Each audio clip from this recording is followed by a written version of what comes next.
자, 하나님께서 오늘 이 본문을 통해서 우리에게 깨닫게 해주는 은혜를 여러분이 체험하길 바랍니다.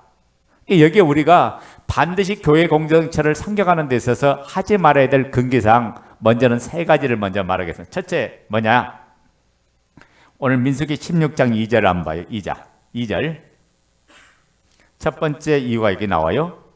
자, 16장 2절. 자, 읽어요. 시작. 이스라엘 자손 총회에서 택함을 받은 자 곧 회중 가운데에서 이름 있는 지휘관 250명과 함께 일어나서 모세를 거스리니라.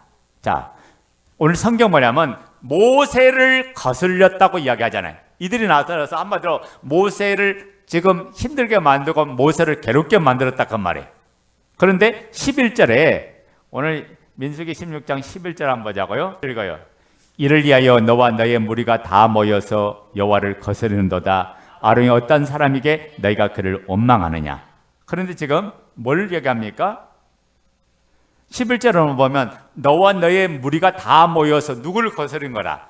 여호와를 거스리는도다 라고 말하고 있어요. 그게 무슨 말입니까? 하나님의 일에 반대하고 하나님의 일을 추진하는 주의 종을 거스린 것은 결국 누구를 거스린 거다? 하나님께 거스린 거다. 지금 그 이야기 하잖아요. 그래서 우리가 섬기는 사람들은 자기 이성과 감정으로 자신의 상식과 지식으로 하나님의 일을 판단하면 절대 안 돼요. 왜? 내가 가진 얄팍한 지식과 경험과 또 수준을 가지고 판단하면 반드시 교회를 대항하게 돼 있고 교회 공동체를 나누고 깨트는 일을 하게 돼 있다. 이걸 뭐냐면 하나님의 교회를 깨는 행동이고 그리고 공동체를 깨는 행동이죠. 그래서 한마디로 뭐냐? 사탄이 되고 마는 거예요. 여러분 인간적으로 생각해 보세요.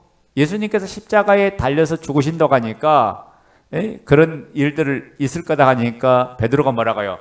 주여 절대로 그런 일이 없을 거예요. 내가 그 일들을 내가 앞에 나가서 막을 거예요. 그러니까 주님께서 뭐라고 해요? 사탄아 내 뒤로 물러가라.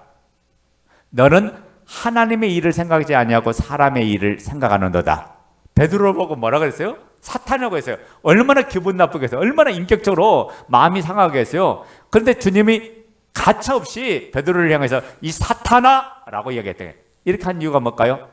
하나님의 일은 정작 보지 못하고 인간적인 생각에 붙들려는 이 베드로를 향해서 너 마음이 지금 너 생각이 너 지금 지식이 누구한테 붙들려 있다? 사탄에게 붙들어 있다고 말해. 우리도 마찬가지입니다. 교회가 어떤 부분이 보였을 때 여러분 이렇게 보였을 때 우리는 뭐 했느냐? 여러분이 무릎 꿇을 때다가 그것을 표현하고 나타날 때가 아니라 하나님의 뜻을 찾을 때 내가 이해되지 못한 부분, 내가 용납되지 못한 부분이 보이면 하나님 앞에 기도하면서 하나님 제가 어떻게 해야 될까요? 이렇게 이 일을 주신 목적이 뭡니까? 제가 어떻게 하면 될까요? 라고 기도하면 성령께서 지혜를 주시고 은혜를 줄 건데 그것 없이 하면 문제가 터지는 거죠. 지금 고라당이 거스른 말을 했어요. 여러분 모세가요 이스라엘 백성을 사랑해서 애굽의 바로의 공주의 아들이라는 모든 명예를 다 포기한 사람이에요. 권력을 포기한 사람이에요. 그리고 어떻게 합니까? 그 앞에 나가서 바로하고 이제 싸우고 제일 앞에 선전에 나가서 그리고 결국에는 뭐냐? 하나님의 약속을 붙잡고 적과 꼴이 흐르는 가나안 땅으로 이스라엘 백성을 인도하기 위해서 애굽의 왕자 자리를 버리고 그 허스러운 궁중의 부귀와 영화를 다 버리면서 오직 하나님의 뜻을 따라서 이스라엘 백성과 함께 고난을 받고 있는 중에 근데 고라가 와서 뭐라고 말해요? 현대시로 말하면 모세가 이스라엘 왕 되려고 왕 되고 싶어서 우리를 데리고 나온 거고 모세가 이스라엘 왕 되고 싶어서 이스라엘 애굽에서 우리를 데리고 나왔어. 그게 그가 왕 되고 싶어서 우리를 끌고 나온 거야. 그러면서 눈을 빼려고 한다고 모함했고 죽이려 한다고 지금 말하고 있다가요. 자 3절 4절 읽어봐요. 민수기 16장 3절 4절 그들이 시작 그들이 모여서 모세와 아론을 거스려 그들에게 이르되 너희가 분수에 지나도다 회중이 다 각각 거룩하고 여호와께서도 그들 중에 계시거늘 너희가 어찌하여 여호와의 총에 의해 스스로 높이냐. 모세가 듣고 엎드렸다가 자 봐요. 이게 맞는 말 같죠? 이게 맞는 말 같죠? 근데 모세는 사건이 터니까 뭐예요? 엎드렸어요. 엎드려서 기도했다 그 말이에요. 엎드렸다 그 말은 기도했단 말이에요. 그러니까 여러분 우리가 어떤 일이 벌어졌을 때 우리가 무릎 꿇는 게 첫 번째 해야 될 일이다.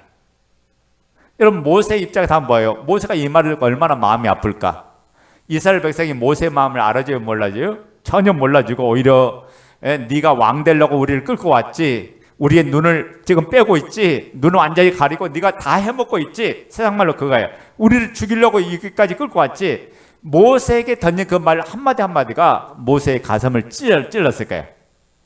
이때만큼 모세가 아픈 적이 없을 거예요. 그만큼 모세의 마음에 엄청난 힘듦을 줬어요. 이렇게 엄청난 스트레스와 마음의 상처와 아픔을 막 쏟아부은 거죠. 그러니까 모세 봐요. 모세 마음을 아프게 했고 모세 마음을 몰라주는 그 말 한마디가 모세에게는 엄청난 상처가 되었을 거예요. 그때 심정을 모세는 이렇게 이야기합니다. 민수기 16장 15절에 자 읽어요. 시작. 모세가 심히 노하여 여호와께 여짜오되 주는 그들의 예물을 돌아보지 마옵소서. 나는 그들의 한 나귀도 취하지 아니하였고 그들의 한 사람도 해하지 아니하였나이다. 얼마나 화가 나서 모세가 지면에서 모세보다 온연자가 없다고 했잖아. 얼마나 화가 나서 모세가 노하였다고 했어요. 분노했다 그 말이에요.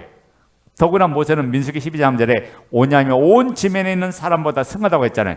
그러나 하나님 사람인 모세가 가장 가슴 아픈 이야기를 들으니까 생각할수록 분이 나고 참을 쓰는 말을 듣고는 너무 힘들어서 한 말이 그 말이에요.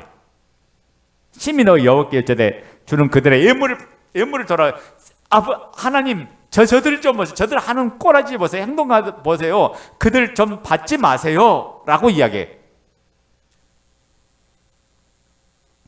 어쩌면요 모세는 며칠 동안 잠을 자지 못할 정도의 아픔을 가졌을 거예요. 우리는 남의 아픔을 아프게 하고 남의 마음을 아프게 하고 거스르는 말을 하면 안 된다 그런 말이에요. 특별히 하나님의 일을 하는 사람의 마음을 아프게 하면 안 되는 거죠. 여러분 하나님의 일은 숫자를 보고 하는 게 아니에요. 모든 일에 하나님 기뻐하실 일인가, 하나님 원하시는 일인가, 하나님께서 영광 받으시겠는가, 그것을 볼 줄 알아야 된다. 그래서 오늘 우리의 언어부터 바꿔야 됩니다. 따라서 합니다. 불평의 언어를 하지 말고, 불만의 언어를 하지 말고 믿음의 말을 사용하자. 여러분 다시 따라합니다. 내 마음에 짜증이 일어나고 원망이 일어나고 불평이 일어나거들랑 그 즉시 하나님 앞에 무릎을 꿇자. 여러분 여러분을 살린 게 뭐냐면 여러분의 마음과 생각을 지키는 게 뭐냐, 기도가 여러분의 마음과 생각을 지켜줘요. 그런 상황에서 닥치면 내 감정대로 내 지식대로 반응하는데 움직일 수밖에 없어요. 그러니까 여러분이 기도하면 거스르는 말을 하지 않고 불평의 말을 하지 않고 원망의 말을 하지 않는다고 해요. 왜냐하면 때로는 주의 종이 이해하지 못하고 말을 할 수도 있어요. 왜? 보여주는 것을 따라서 이야기할 수도 있으니까. 주의 종도 사람이다 보니까. 그런데 거기에 내가 맞장구를 트는 게 아니라 거기에 내 마음을 지키는 방법이 뭐냐, 하나님 앞에 무릎 꿇고 기도하면 돼요. 기도하면 하나님께서 여러분의 마음에 평강도 주고 주의 종의 마음도 하나님께서 바꿔주시고 모든 환경을 바꿔주는 거예요. 기도하지 않으니까 안 바뀌는 거다가 말이에요. 그래서 우리가 말을 할 때는 상대방에게 상처 주는 말을 하지 말고 서로 상처가 되지 않게 두 번 생각하고 한마디 해야 됩니다. 그래서 야고보서 1장에 그렇죠. 듣기는 속히 듣고 말하기는 더디하라. 1장에 그랬잖아요. 그러니까 우리가 이 훈련을 우리 모두 다 받아야 된다. 저도 받아야 되고 여러분 자신도 받아야 돼요. 그러니까 자, 이스라엘 공동체가 왜 15,000명이 죽었다고요? 자기들의 감정에 지배받아서 모세와 아론을 거스르는 건데 알고 봤더니 사람을 거스른 게 아니라 결국에는 하나님이 세운 주의 종을 거스르는 것은 하나님의 권위에 도전한 것이 되어서 하나님 앞에 대항하다 그들은 몽땅 다 죽고 말았다고 말해요.